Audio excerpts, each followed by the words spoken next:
Bonjour à tous les passionnés de cinéma, je suis enchantée de vous retrouver sur ma chaîne Cinévibe, où je partage avec vous les dernières actualités sur les films à venir et ceux déjà sortis.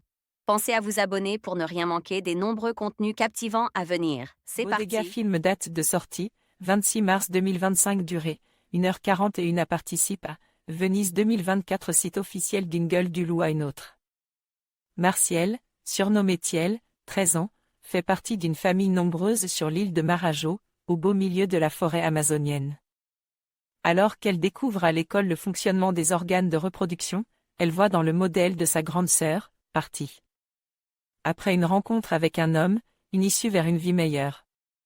Son père, qui l'emmenait parfois en forêt et lui apprend à manier le fusil, lui interdit de se rendre sur la barge, un lieu où passent toutes sortes d'hommes, et où les filles sont exploitées. Carolina Benevide, fournie par la Biennale de Venise, c'est une histoire d'emprise que nous propose le troublant film brésilien, Mana, produit à la fois par Walter Sall et par les frères Dardenne. Récompense du prix de la meilleure réalisation au Venice Days 2024, le film suggère rapidement les envies d'évasion que peut manifester son héroïne, le jeune Martiel, 13 ans, essayant de se faire une piste d'identité en prétendant avoir 19 ans, l'âge en réalité de sa sœur Claudia, partie du nid. Il faut dire qu'au milieu de moments de complicité de la fratrie, notamment une baignade avec la mère, filmée au ras de l'Odon. Le tourbillon de jeux enfantins, la mise en scène, par une proximité appuyée et des respirations trop saccadées de la part du père, suggère des rapports incestueux dont elle serait victime. Un effet renforce par cette injonction à ne pas s'approcher de la barge, pour ses filles, lieu où justement d'autres hommes sont présents, profitant de l'exploitation des femmes.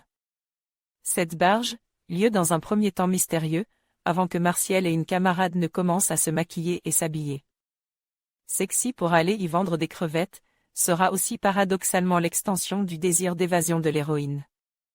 Qu'il s'agisse de la curiosité pour le Sud, pour ce froid qu'elle ne connaît pas, ou des promesses illusoires de vie meilleure, l'héroïne devra mesurer le prix à payer pour échapper à sa condition, initiant ainsi une rébellion adolescente aux enjeux bien plus profonds.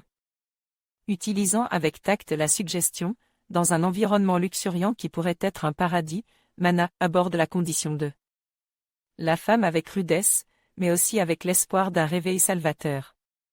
Olivier Bachelard envoyez un message au rédacteur, votre note, votre pseudo, votre commentaire.